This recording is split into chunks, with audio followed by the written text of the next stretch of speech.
Hi and welcome to Orbit. Did you know that 62% of Honor stuff is working in R&D? That is just insane. Every 3 hours there's a new patent, and I feel like those hardware people, they must hate the software people. And this is the Honor Magic 6 Pro. I've been using it for about 3 weeks now, and I have many thoughts about it. It looks very similar to the predecessor at first glance, but there are many improvements. It's a rather large, rather heavy smartphone. The camera element takes up a lot of space and sticks out a long way. Of course, it is waterproof for 30 minutes at a depth of 1.5 meters, and the back is made out of either green artificial leather or black glass. The glass is a proprietary development of Honor, and according to them, it is the most stable on the market. The problem is every company right now is claiming that they have the strongest glass in the industry, and I can't prove it. The frame is made of polished aluminium, but it looks way higher quality than aluminium.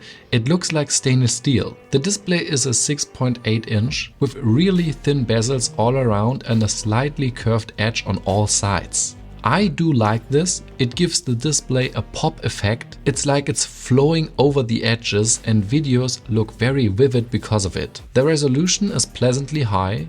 It does have 120 Hz LTPO and 4320 Hz dimming. This reduces flickering of the display, which many people find annoying, but most people won't see a difference. The display can reach up to a brightness of 5000 nits. This sounds extremely impressive, and it is, but it only applies to HDR content. In everyday life, the maximum is 1600 nits, which is super bright as well. The most unusual thing about this display is the long hole at the top, which may remind you of the iPhone. And just like the iPhone, it does contain a selfie camera and 3D facial recognition. This is quite rare among Android smartphones, and it really works well. The scan is very secure. You can unlock banking apps with it, and if you want, you can also add a fingerprint sensor, which also works great. The most interesting thing about that hole, however, is that it is called Honor Magic Capsule, and it displays media playback,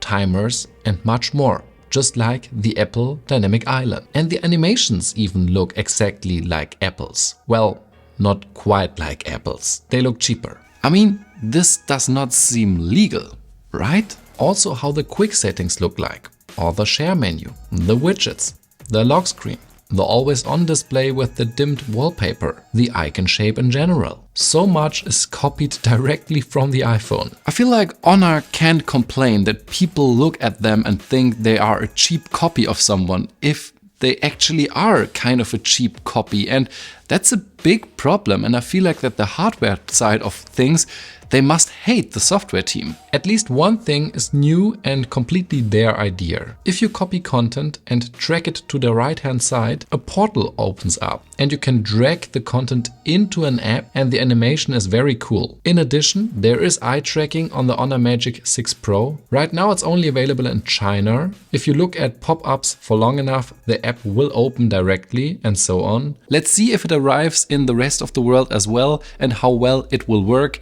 And there will be an update for a ChatGPT alternative made by Honor, and it will run offline on device, so they are using the capabilities of the Snapdragon 8 Gen 3. The performance is very good. 12 GB of RAM, 512 GB UFS 4.0 memory. That's what I want. And there's practically no lag and no loading times. This performance is great, and I think it will stay that way. There are only 4 years of Android and 5 years of security updates. That's way less than what Google, Apple and Samsung are promising. And yeah, yet again, the software team, meh. The hardware team though, wow, they just built the most modern battery technology. The Honor Magic 6 Pro does have the ultra-modern silicon carbon technology, which is higher density. The battery inside is 5600 mAh.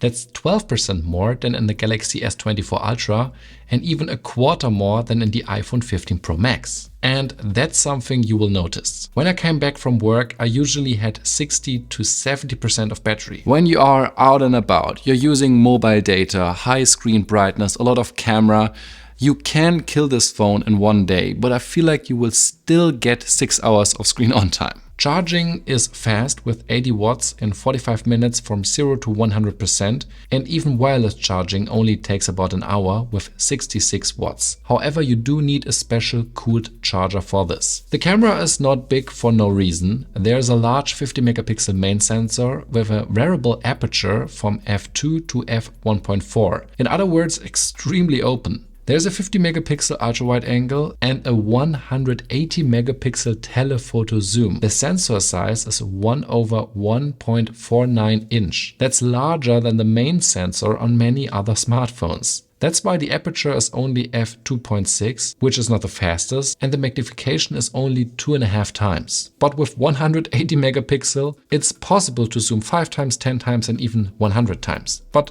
let's start small. 2.5 times looks great. Very detailed, very close to the quality of the main camera. It's very impressive. 5 times looks like a 5 times camera of Samsung or Google. Rich in detail, good color reproduction. You wouldn't think that that's a sensor crop. But if you go to 30x or longer, let's talk 100x, it's not that great. But from 2.5 to 5x, the pictures are really great. Everything after that, I've seen better elsewhere. Unfortunately, the ultra-wide angle is nothing special. It's definitely the blurriest of the bunch, especially in the corners of the pictures. That's why I hardly used it. And then there is the main camera. During the day, it always shoots with f2, and at night it opens up to let in more light. I do like the results. Honor doesn't even try to make the photos look natural. They are bright and colorful and rich in contrast, very vivid and intense. Bright and low noise images are produced at night. The 50 megapixel selfies are a little bit less sharp than what I hoped for,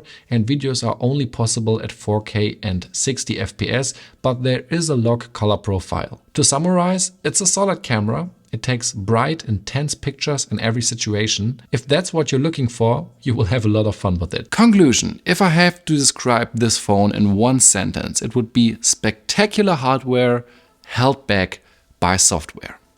Google, Samsung, OnePlus, all of them have an own identity. But Honor is somewhere in between Huawei and Apple. And I think that is hurting their reputation. This phone is not cheap. It's 1,299 euros. That's a lot of money, and I feel like for that kind of money you have to deliver and you can't skip out on some things.